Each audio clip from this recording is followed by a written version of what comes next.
Gerakan kurban tidak biasa untuk mu'alaf di pedalaman. Mu'alaf Center Nasional Hagia Sophia Indonesia membuka peluang ladang amal berkurban dengan seluas-luasnya untuk sasaran mu'alaf miskin di pedalaman. Ada 3 nilai lebih yang akan Bapak Ibu dapatkan. 1. Kurban Anda tepat sasaran kepada yang benar-benar membutuhkan. 2. Mu'alaf di pedalaman sangat-sangat senang karena mereka jarang makan daging, lebih seringnya makan umbi-umbian. 3. Nama Anda akan kami cantumkan di dalam laporan video pelaksanaan kurban. Adapun sasaran wilayah yang akan menjadi tempat untuk pelaksanaan berkurban adalah Mu'alaf Pegunungan Ngoyo, Mu'alaf Pegunungan Donggala, Mu'alaf Kepulauan Sangihe, Mu'alaf Bolang Mongondo, Mu'alaf Pedalaman Pangkan Barito Timur, Mu'alaf Pegunungan Lamben Tanah, Mu'alaf Manado, Daerah Rawan Pemurtadan Puspo, Daerah Rawan Pemurtadan Malang Selatan, dan lain sebagainya.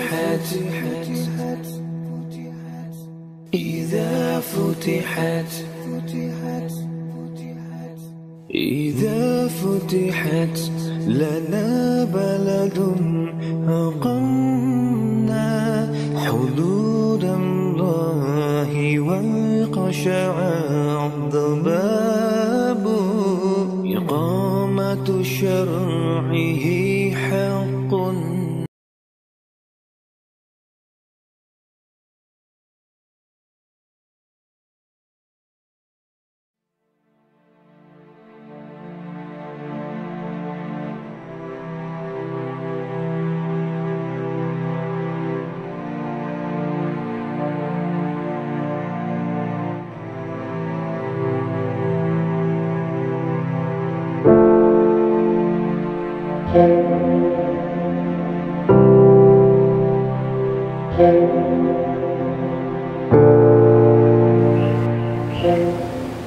Assalamualaikum warahmatullahi wabarakatuh.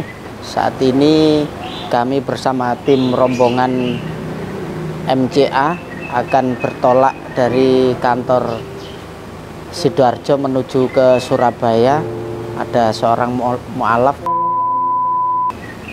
disekap oleh orang tuanya. Saat ini kami akan berkoordinasi dengan kepolisian dan TNI untuk berkoordinasi, bernegosiasi untuk hal yang terbaik untuk Mbak. Semoga perjalanan ini berjalan dengan lancar dan membawa hasil yang terbaik.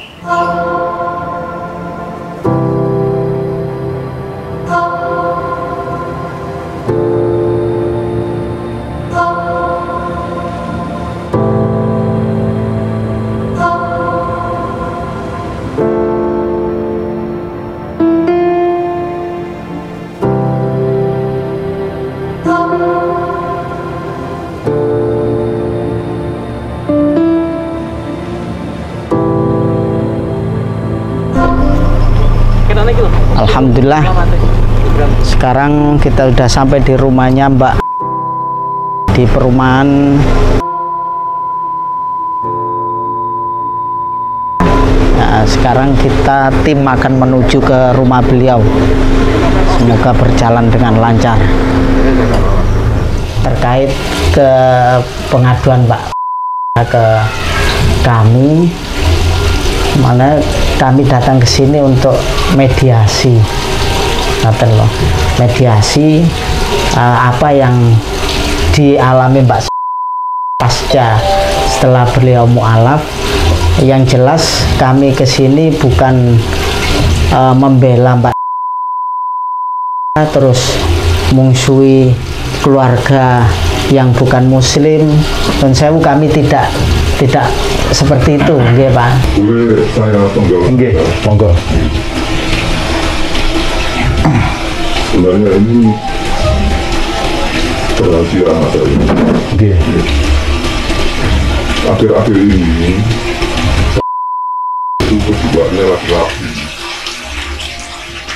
komunikasinya lancar dengan orang. Oke. Tapi dia menganggap sesuatu yang ada di pikirannya itu adalah kenyataan. Kadang-kadang dia bercerita tidak seperti kenyataan. Saya dan ibunya itu tahu. Dan kami lagi susah untuk mengarahkan si anak ini.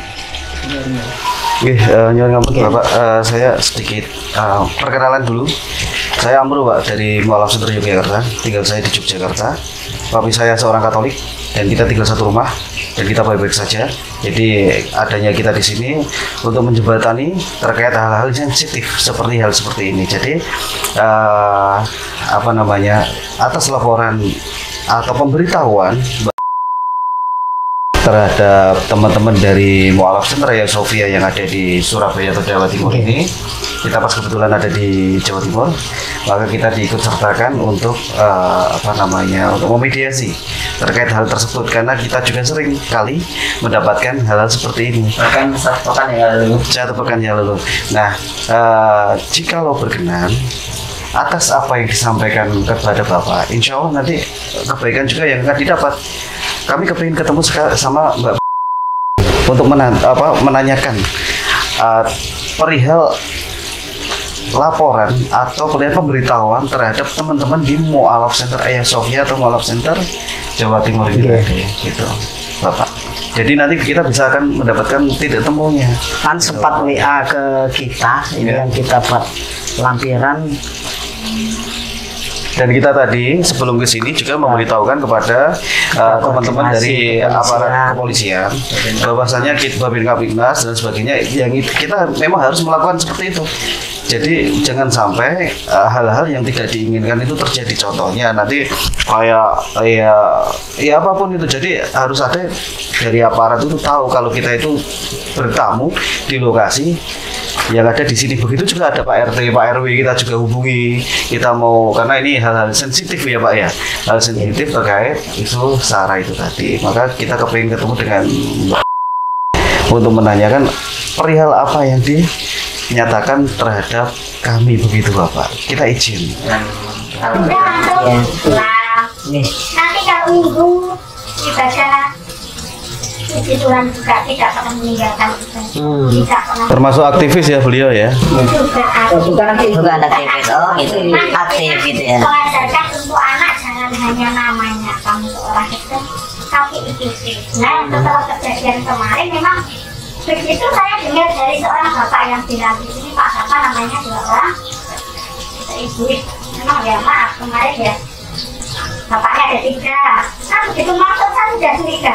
Ada yang membawa kamera seperti ini, saya masih tanya ada apa? Maaf Pak, ini saya kaget sekali ini. Saya kaget banget, ada apa? Seorang ibu tiga, anaknya tiga, seorang bapak tiga, 9 orang jam 8 pagi hari Selasa seminggu sekali. Itu datang, ya, saya mengkira-kira ini. Saya tidak kenal beliau-beliaunya, aku pun saya tidak mengenal. Ya, ada apa ya Pak? Ini saya mau ketemu dengan Mbak. Saya ada apa ya? Anak saya kok didatangi orang-orang yang bukan.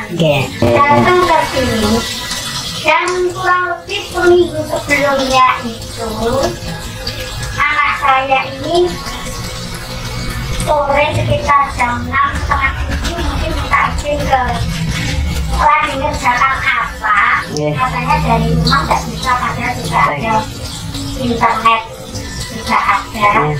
Dia pamitnya itu ke warnet, disatukan warnetnya itu dengan teman saya. Mungkin sekitar jam 3, katanya sekitar 7:30 saya WA. Kok suwi? Saya gitu, ada suwi-suwi, dia jawab. Bentar lagi. Kemudian jam 9 anak itu semenjak nggak ada kegiatan selain istri kita sama-sama nggak pernah keluar malam. Ya. Kemudian saya lihat yang kedua, kok kuih bapak jemput kamu ke warnetnya itu bapak biar jemput kamu kami itu temennya sekolah dulu. Gak jawab, terus kemudian kurang lebih jam 9 aku datang bawa satu tak isinya itu jajan. ada lepek-lepek itu sama ada beras, kamu bawa ini dari mana? Ya memang saya kecewa, anak saya membohongi saya, saat itu membohongi saya, dia pamitnya ke warnet, tapi ternyata dia menuju ke masjid Kemelaten itu, masjid Dakwah. Itu masjid itu. Nah kemudian saya kan nggak habis, kan memang kecewa. Kamu memang tak bilang itu kamu bohongi itu, karena memang orang tidak suka bohongi. Saya mengajar anak kamu semua harus jujur apapun, anggap orang tua ini teman juga orang tua. Kemudian ya itu sampai begitu orang itu datang bawa oleh itu kemarin saja terus orangnya cerita kalau anak saya itu datang ke masjid itu. Nah mungkin dengan diri itu posisi seperti apa, tanya apa, gimana? Maaf saya sudah nggak tanya sedetail itu. Ya bapaknya bilang katanya anak saya sudah ada. Mas Islam. Lelang dakwah. Lukisan Quotation of Rose karya Meru Sandia, pelukis Indonesia yang diundang langsung oleh Raja Salman. Dilelang dengan harga terbaik yang dananya 100% akan kami pergunakan untuk pembangunan Masjid Terpadu Hagia Sophia, Kota Malang. Dilelang dengan harga 30 juta saja untuk muhsinin yang lebih dulu menghubungi kami.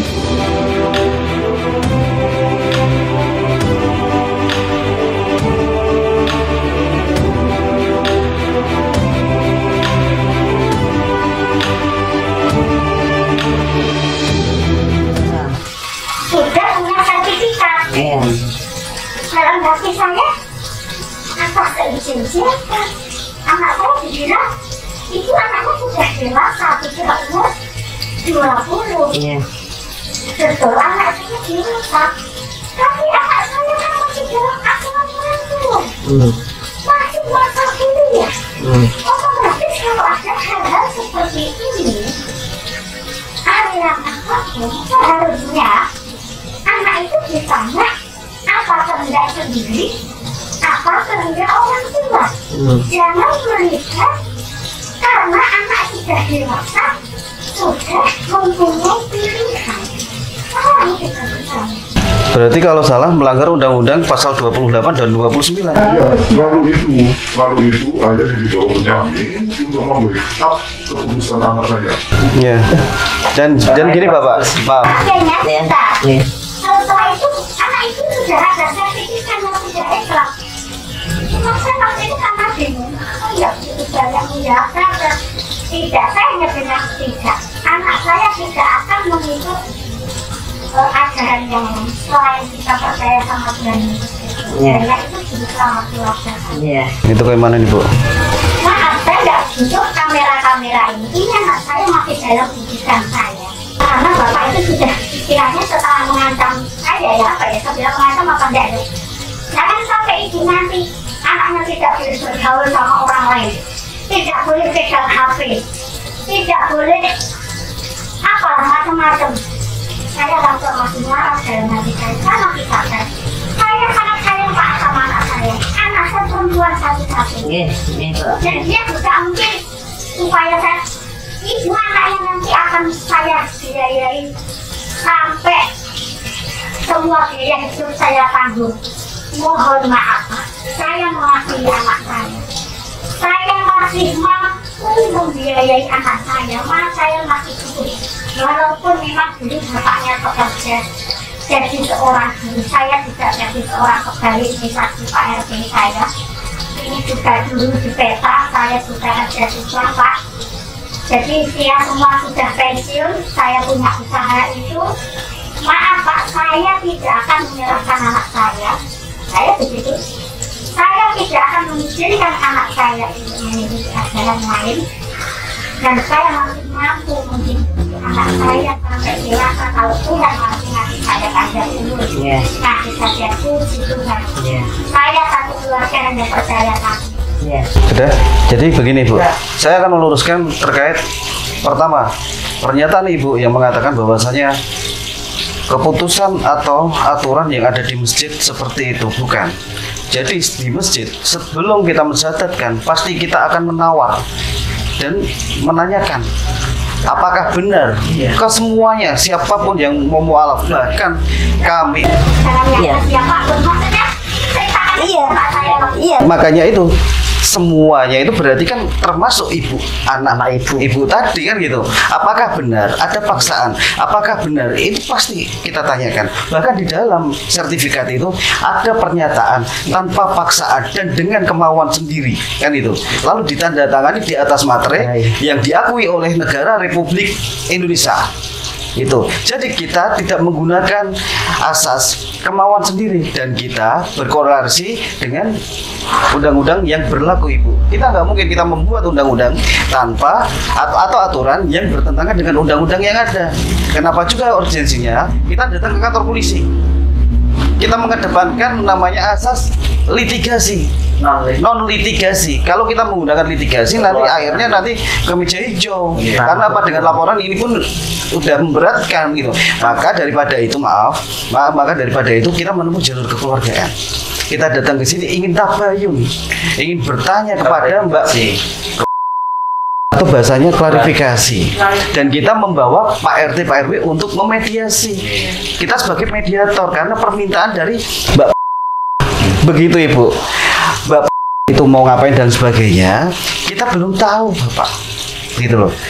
Bapak meminta kami datang untuk hadir ke sini untuk menemui beliau untuk memediasi. Kalau Bapak sama saya sama kami itu nggak akan mendapatkan titik temu. Titik temunya ada Mbak.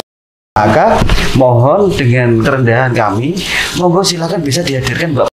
Seperti tadi mau dihadirkan sama Pak Bambang, kita nggak ada urgensinya untuk debat Pak ke sini Pak, gitu loh. Dan kami mohon maaf Pak, kami datang jauh-jauh dari Jogja juga ini karena kebetulan mampir ada aja dan Malang, dan perjalanan dari di Kota Mobanan. Kami itu justru bukan mau ikut campur, justru kami datang karena undangan dari Mbak. Beliau pengen mendapatkan hak. Jadi kalau itu sudah punya sertifikat, benar, tapi sertifikat di dalam negara Republik Indonesia itu yang terbaru yang diakui semuanya, yang terbaru. Jadi yang lama itu bisa diperbarui jika itu. Maka saya akan bertanya kepada Bapak, apakah Anda masuk Islam dalam keadaan terpaksa? Enggak. Apakah Anda masuk Islam karena keinginan sendiri? Beneran? Ada tekanan? Ada tekanan? Ada teman yang ngajak atau bagaimana? Tidak. Anda di sini mengatakan susah untuk menjalankan syariat Islam, sholat dan sebagainya, nggak bisa. Anda kepingin melakukan itu secara damai begitu, iya. Bisa menjalankan seperti halayanya orang Islam pada umumnya gitu. Ya. Nah, siapa yang maksa berdoa dengan keyakinan yang lama sebelum Islam yang Anda yakini sekarang? Di sini ada paksaan, yang maksa siapa kalau boleh diucapkan langsung? Ya, saya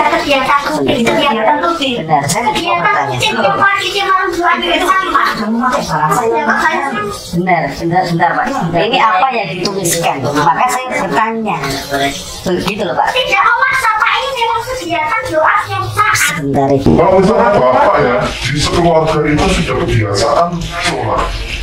Ya. Kemudian misalnya tiba-tiba salah satu dari anak Bapak itu masuk Islam. Ya, kenapa dengan seperti ini? Apakah Bapak membiarkan? Ya kami akan dialog ya. Ya, kita akan berdialog secara persuasif. Kalau dia mengimani dengan apa yang dia imani, monggo silahkan. Karena di dalam Islam nggak boleh Pak, adanya namanya paksaan. Ya. Makanya saya minta waktu itu 2 minggu. Ya bisa menghadirkan Pak Bambang Muslimin itu seenaknya saya 2 minggu terus ketemu. Kalau pada akhirnya tetap kekeh dalam keadaan kafiran atau tidak mengimani Islam, ya ngapain? Ya mau Iya seperti itu, begitu juga ya. Sebagai orang tua. Sekarang saya tanya sama Mbaknya, Mbak masih yakin terhadap Islam? Yakin nggak mau mendapatkan tekanan dan sebagainya? Oh ya, Anda kepingin apa namanya bebas untuk menjalankan syariat Islam. Ngomong sendiri. Apa yang Anda inginkan sekarang tanya? Dia otomatis ini menghadap sampai mesti bingung.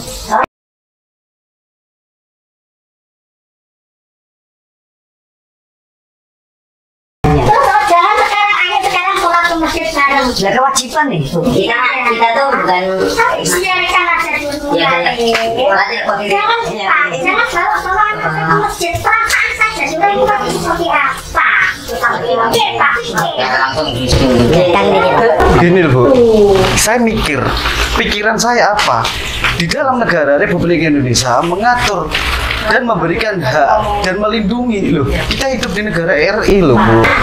Dengar, perasaan saya sebagai ibu anakku sampai jaraknya masjid. Perasaan saya itu pikir. Maka daripada itu monggo di Saya mengingatkan nggak mau keluar nggak? Mau. Ini kan time. Mau sholat loh. Mau sholat nggak? Dia mau sholat di sini boleh nggak Bu? Di rumah? Ya sudah dia tapi dia dilakukan sholat itu tidak perlu apa. Iya. Makanya kami tanya sudah punya mukena? Udah punya mukena belum? Itu dikasih tapi Insya Allah di mobil ada. Ya, dia nggak bawa sholat di sini lah. Iya. Berarti di sini boleh ya? Kan alasannya kalau di luar nggak boleh. Di sini boleh dulu.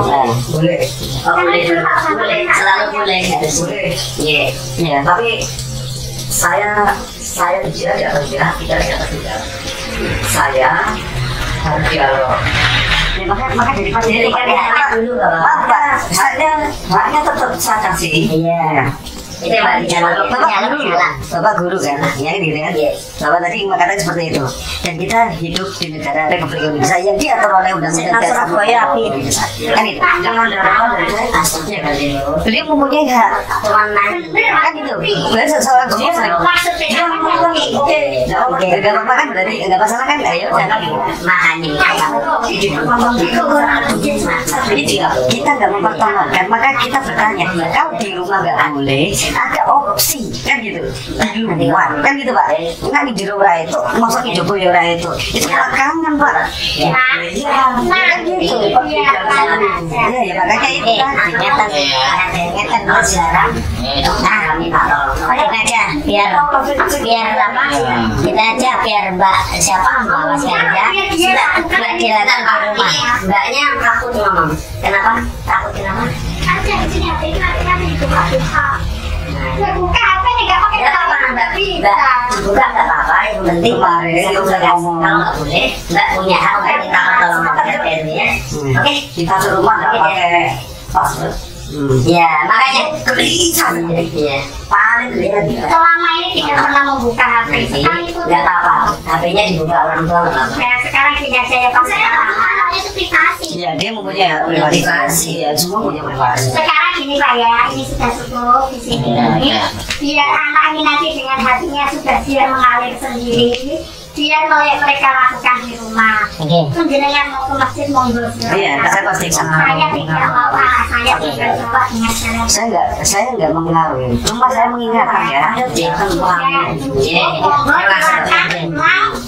Ya, sekali lagi saya mengingatkan sebagai seorang muslim, sesama muslim, jangan tinggalkan sholat pasca saja. Dia nanti apa yang mengalir di hati mereka. Ya, saya memberikan kalau kamu ini minta tolong pada antarkan ya.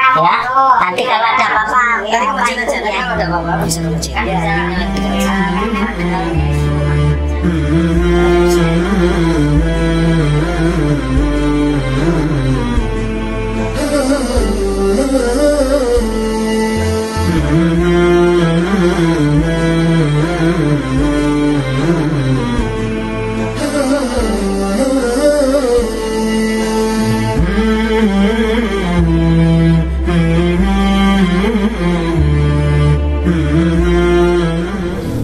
Bismillahirrahmanirrahim. Assalamualaikum warahmatullahi wabarakatuh. Teman-teman, insya Allah kami berada di sekolahan SMA Muhammad 4 ya, SMA 4 Muhammadiyah Surabaya. Insya Allah kita akan bertolak menuju informasi yang pernah disahadatkan oleh teman-teman Ayah Sophia, dan insya Allah kita akan lihat dan kita akan dengarkan pemaparan polisi seperti apa kita akan menyelamatkan saudara-saudara kita yang baru masuk Islam. Insya Allah kita akan berangkat saya. Assalamualaikum warahmatullahi wabarakatuh. Alhamdulillah, ini teman-teman seperjuangan, seiman, alhamdulillah telah berupaya. Kemarin kami kebetulan ada Mbak yang telah kesini dengan sukarela, niat untuk masuk Islam, dan alhamdulillah dengan Mu'alaf Center Hagia Sophia yang kemudian juga membantu memfasilitasi dan sebagainya, dan karena ada beberapa hal yang perlu diselesaikan, kami berharap bisa segera diselesaikan, mudah-mudahan dimudahkan oleh Allah SWT. Bismillahirrahmanirrahim. Ini kami bersama teman-teman dari Hagia Sophia Mu'alaf Center akan berikhtiar dan berjuang untuk merangkul dan menyelamatkan saudara kita, saudari kita yang sudah bersyahadat di Masjid SMA Muhammadiyah, Masjid Dakwah, yang satu lokasi dengan SMA 4 Muhammadiyah Surabaya. Mohon doanya dari sahabat-sahabat Hagia Sophia semua, mudah-mudahan Allah meridhoi langkah kita. Demikian, Allahumma la syahla illa ma ja'altahu syahla wa anta tad'alul hasna iza syi'ta syahla. Wassalamualaikum warahmatullahi wabarakatuh.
Samudra, the